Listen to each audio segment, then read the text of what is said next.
James Morgan had been living in Oak Ridge Estates for nearly 5 years when the letter arrived. It was a standard HOA notification, except for one key detail. His monthly fees were being raised by 40% due to his high income bracket.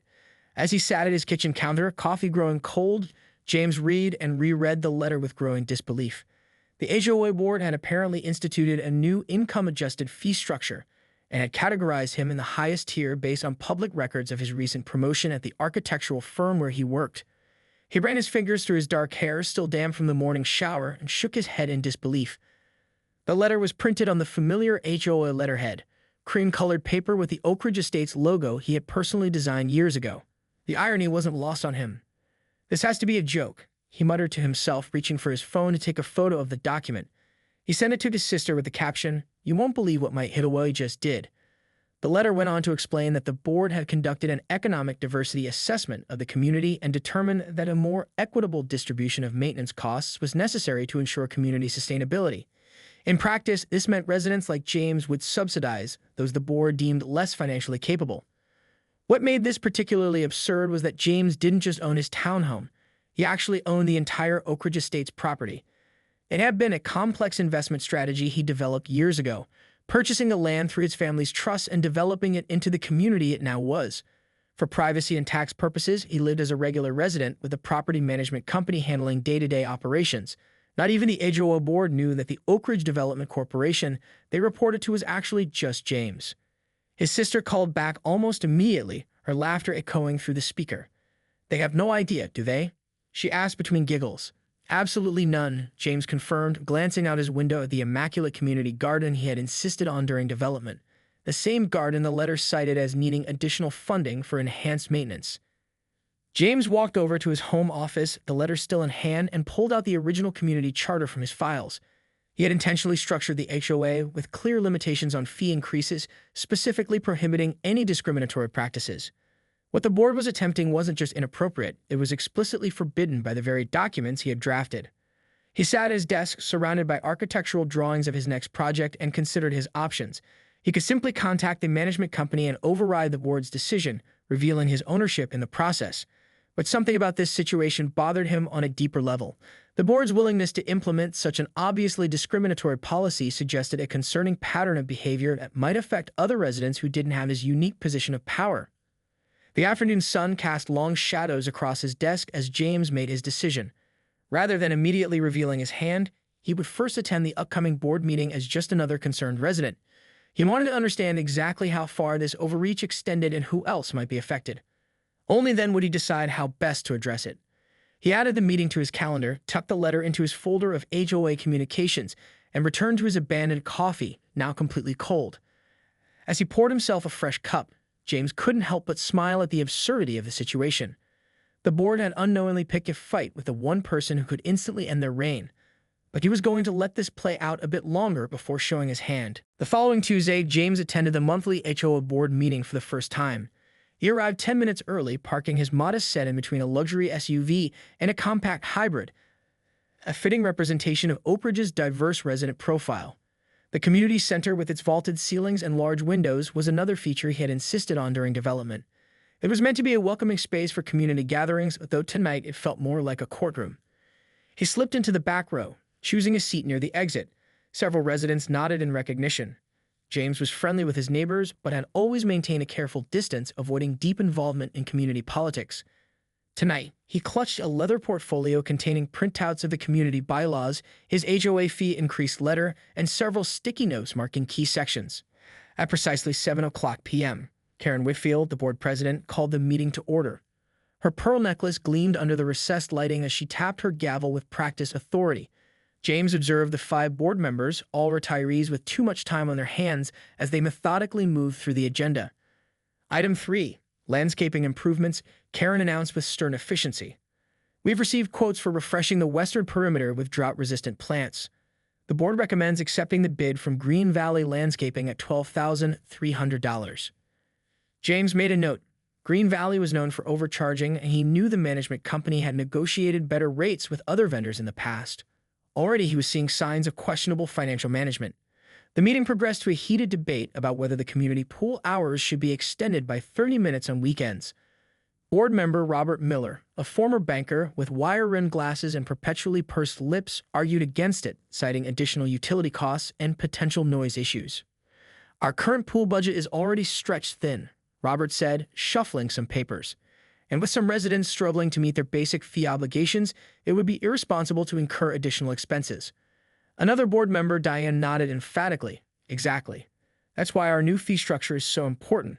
Those who can afford more should contribute more." James felt a surge of irritation.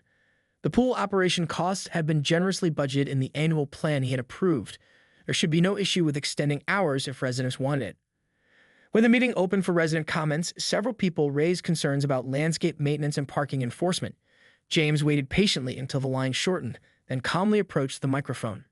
He could feel curious glances from neighbors who had never seen him speak up before.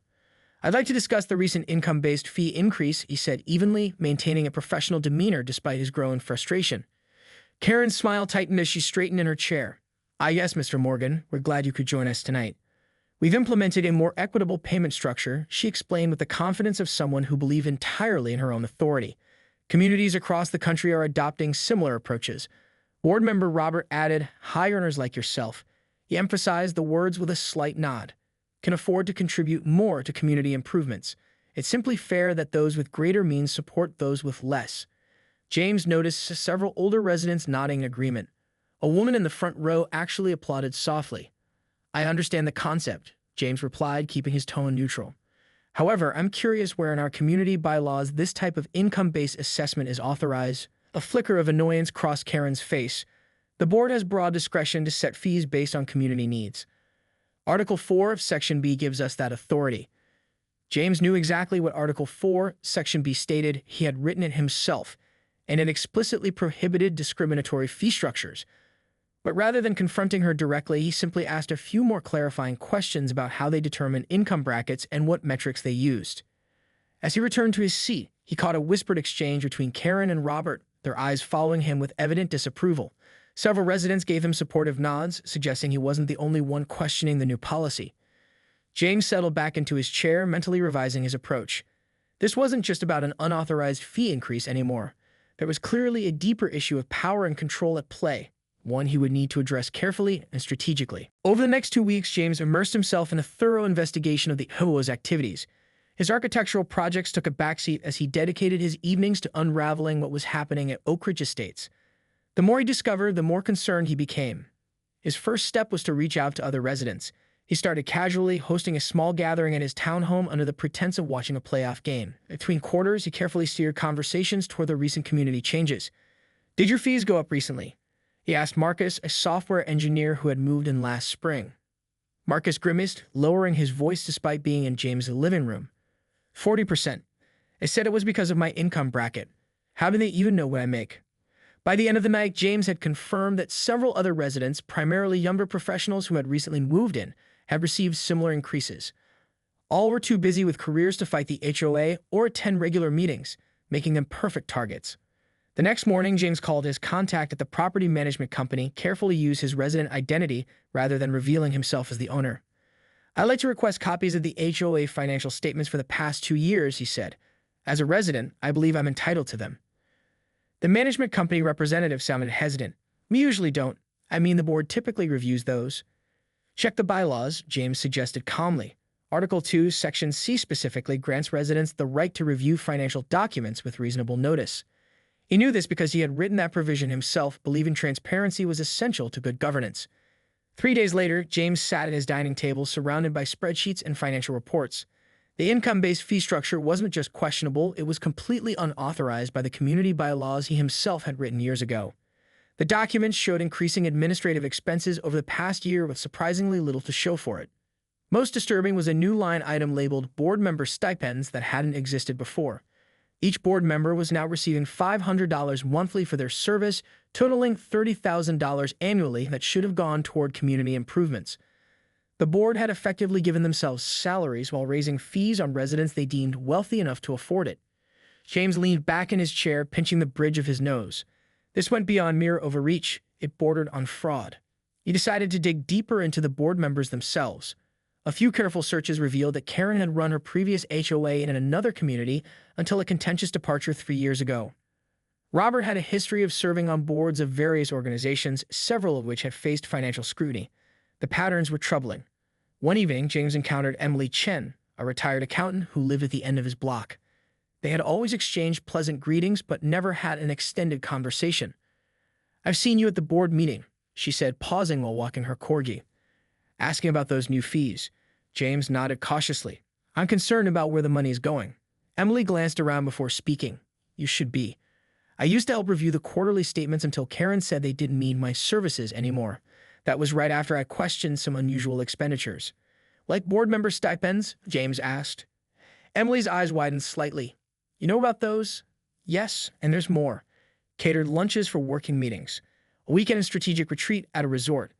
All while they claim we don't have enough in the budget for playground repairs."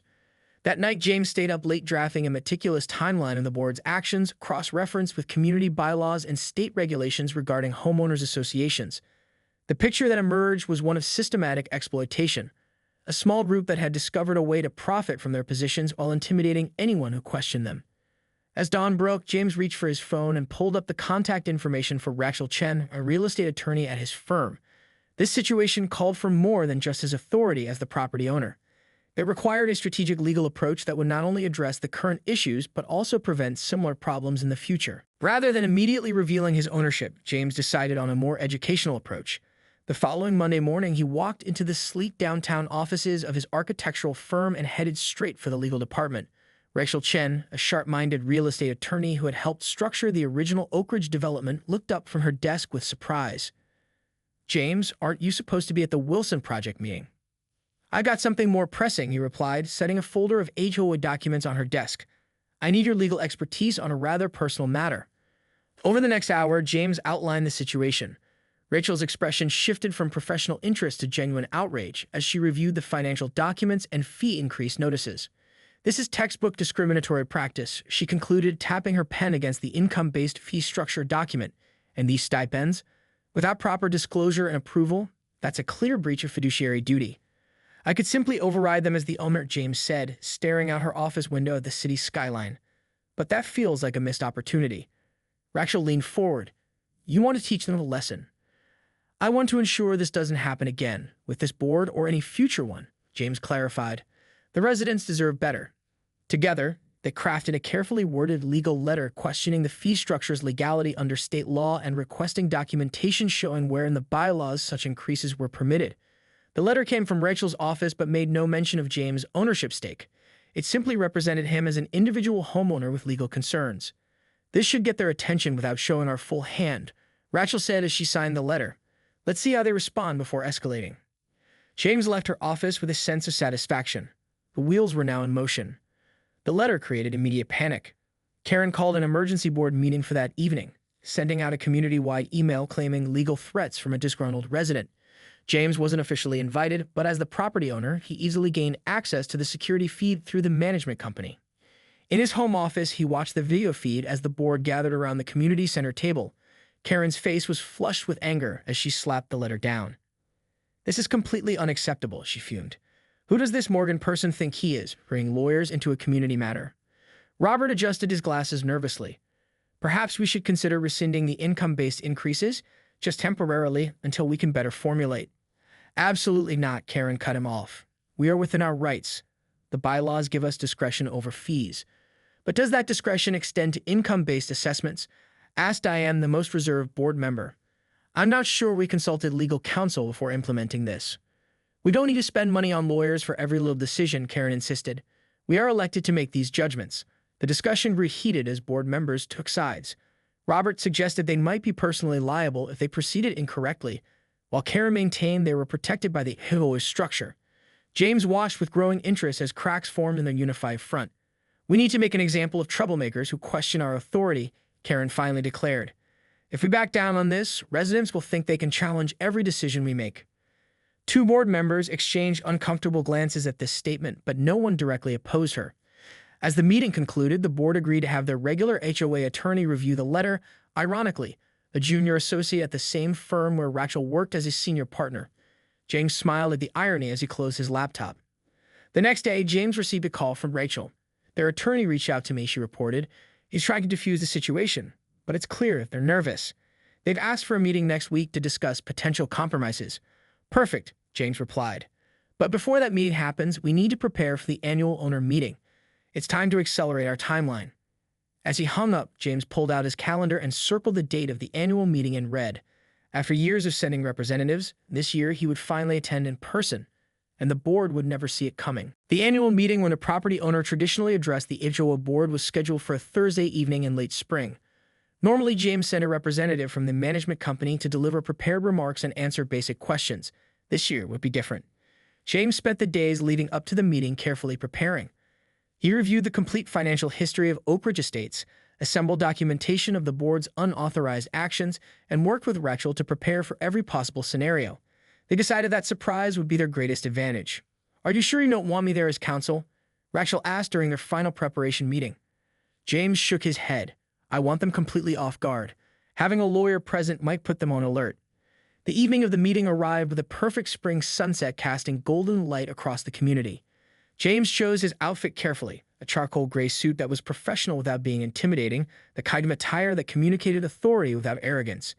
In his briefcase, he carried copies of all relevant documents, including the original property deeds and development plans bearing his signature. As he walked to the community center, several neighbors waved, unaware of what was about to unfold. The center's main room was already half filled when he arrived, with residents chatting in small groups while the board members arranged their materials at the front table. James noticed Karen repeatedly checking her watch and glancing at the door, clearly anxious about the owner's representative who was scheduled to attend. He took a seat in the middle of the room, nodding politely to those nearby. At exactly 7 p.m., Karen called the meeting to order, her voice carrying a hint of tension that hadn't been present at previous meetings. "Welcome, everyone, to the annual Oak Ridge Estates owner meeting," she began, scanning the crowd. "We have a full agenda tonight, beginning with committee reports, followed by our budget proposal for the coming year, and concluding with the address from Oak Ridge Development Corporation's representative." She paused, glancing again at the door, who appears to be running slightly late. The meeting proceeded with committee heads delivering rehearsed reports about landscaping improvements and social events. Robert presented a budget that notably included increased administrative expenses while cutting funding for playground upgrades and pool maintenance. Throughout these presentations, James took careful notes, occasionally checking his watch as if impatient for something. Finally, Karen reached the last agenda item. "It seems the owner's representative is still delayed. Perhaps we should proceed with questions from residents while we wait." That was his cue. James stood up from his seat, briefcase in hand. A few heads turned, curious expressions on their faces. "Actually," he said, his voice carrying clearly across the room, "I'll be representing Oak Ridge Development Corporation tonight." Karen's brow furrowed in confusion as James walked confidently to the front of the room. "I'm sorry, Mr. Morgan, but we're waiting for Mr. Phillips from Oak Ridge Management Services." "Mr. Phillips won't be coming," James replied, reaching the podium. "He works for me." The confusion on the board members' faces deepened as he placed his briefcase on the table and extracted a folder of documents. "I don't understand," Karen said, her voice losing its usual authoritative edge. "You're a resident here." "Yes, I am," James agreed, laying out his identification and ownership documents for all to see. "I'm also James Morgan, founder and sole shareholder of Oak Ridge Development Corporation. I'm not just a resident here. I own this entire property." A wave of whispers swept through the room as residents leaned forward in their chairs. Karen's face paled visibly as she stared at the documentation before her. Property deeds, corporate filings, and development plans, all bearing James's name and signature. "This is impossible," Robert muttered, adjusting his glasses as he examined the papers.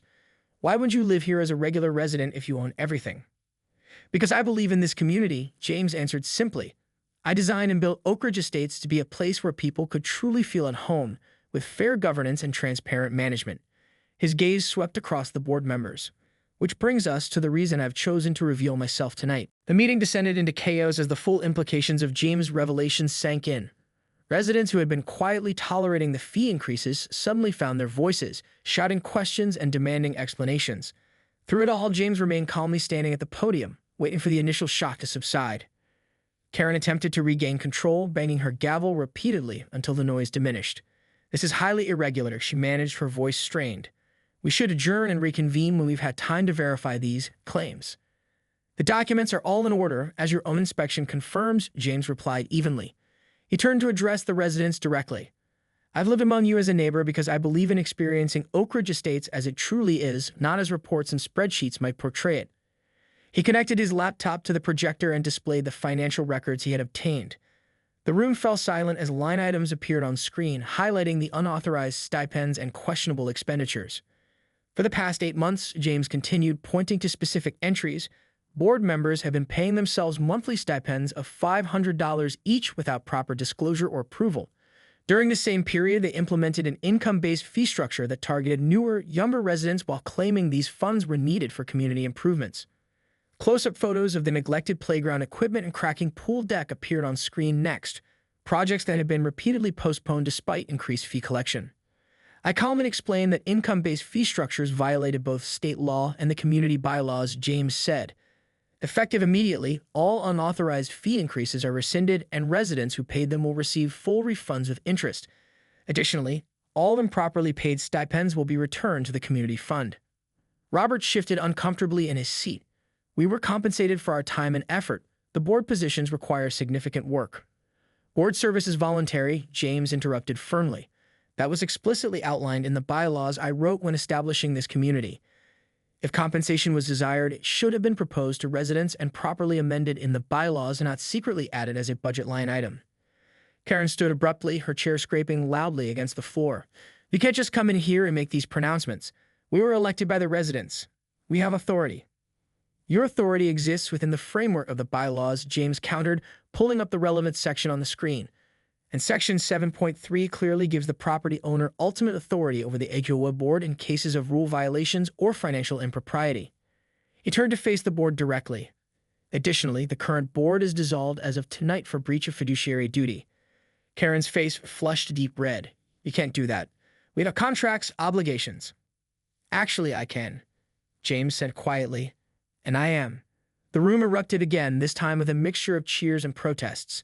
Elderly Mrs. Peterson, who had lived in Oak Ridge since it opened, stood with the help of her cane. Young man, she called out, her voice surprisingly strong, are you saying we've been paying increased fees unnecessarily? Yes, ma'am, James confirmed, and you'll receive a full refund. Well, it's about time someone stood up to them, she declared to scattered applause. Robert gathered his papers and stormed out without another word, his face set in a rigid mask of anger. 2 other board members followed, while Diane and the 5th member, Thomas, remained seated, looking overwhelmed but not entirely displeased by the turn of events. James noticed Emily Chen, the retired accountant, watching from the back with a satisfied smile. Their eyes met briefly, and she gave him a subtle nod of approval. I know this is a lot to process, James addressed the residents, but I assure you Oak Ridge Estates will be better for it. Tomorrow, I'll be meeting with the management company to establish an interim governance structure until proper elections can be held. If anyone has questions or concerns, my door is open, as it always has been. As the meeting slowly dispersed, residents gathered in small groups, discussing the evening's revelations in animated tones. Some approached James to shake his hand or share their experiences with the board.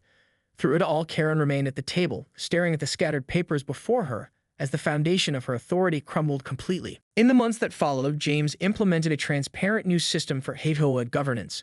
Rather than appointing a new board immediately, he established a community council with representatives from each block. The council met weekly in the first month, addressing long-ignored maintenance issues and establishing new communication protocols. The foundation of a strong community is transparency, James explained at the first council meeting, held in the recently renovated community center. Every decision, every dollar spent, should be visible to all residents. James worked closely with the management company to restructure operations. Fee structures were standardized and simplified, with clear documentation of where every dollar went. The unauthorized stipends were returned to the community fund, allowing for the completion of several long-delayed improvement projects. The playground, which had fallen into disrepair, was completely rebuilt with modern, accessible equipment. The pool deck was resurfaced and the heating system upgraded to extend the swimming season. Gardens that had been neglected bloomed again with native plants that required less water and maintenance, a design feature James had originally specified but that had been abandoned by the previous board. Not all reactions were positive.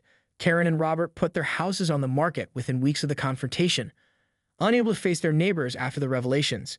Karen was particularly bitter, sending a formal letter through her attorney demanding compensation for her years of service. James politely declined through Rachel, citing the very bylaws Karen had so often wielded against others. Most surprising to James was how quickly the community atmosphere improved. The monthly gatherings, once sparsely attended obligation sessions dominated by Karen's agenda, transformed into vibrant community forums where ideas flowed freely. A community garden was established on previously unused land, and a weekly farmers market began operating in the parking lot on Sunday mornings. It's like we can finally breathe, Marcus told James as they watched their children play on the new playground equipment. I was actually thinking of moving before all this happened. The fees were getting too high, and it felt like we were just funding the board's pet projects. James continued to live as a regular resident, though neighbors now greeted him with a mixture of respect and amusement. He made no move to separate himself from daily community life, taking his turn on the garden committee and participating in the cleanup days just like everyone else. You know, you could live anywhere, Emily Chen remarked one evening as they both worked in the community garden. Why stay here when you could have a mansion on a hill somewhere? James looked around at the carefully planned community he had created years ago. Because this is exactly what I wanted to build, a place where people look out for each other, where decisions are made for the common good, not personal gain. Emily nodded thoughtfully. Well, we're lucky to have you as a neighbor, and as a landlord. The following year, when it came time to elect a new official HOA board, the community chose members who prioritized transparency and fairness. James declined nomination, preferring to remain in an advisory capacity. The new board, led by Emily Chen as president, established quarterly financial reviews and required all major expenditures to be approved by resident vote. At the celebration unveiling the newly renovated community center, complete with a mural depicting the history of the area, James found himself approached by elderly Mrs. Peterson, who had lived in Oak Ridge since it opened. You know, she said with a twinkle in her eye, setting her punch cup down on a nearby table, I always wondered why you took such an interest in every little detail of this place. The way you would walk the grounds every evening, noting things that needed fixing. How you always seemed to know the history of every decision that had been made. She patted his arm with a wrinkled hand. It's nice to finally meet the real owner of our home. James smiled, watching children play tag on the lawn while their parents chatted in groups nearby. This was always the vision, he said quietly. Not just houses and roads, but a true community. Mrs. Peterson nodded. Well, you finally got it. Just had to get rid of those horrible board members first. She chuckled and wandered off to join a group of her contemporaries, leaving James to reflect on how sometimes the best way to create change was to experience problems firsthand, even if it meant temporarily paying higher HOA fees.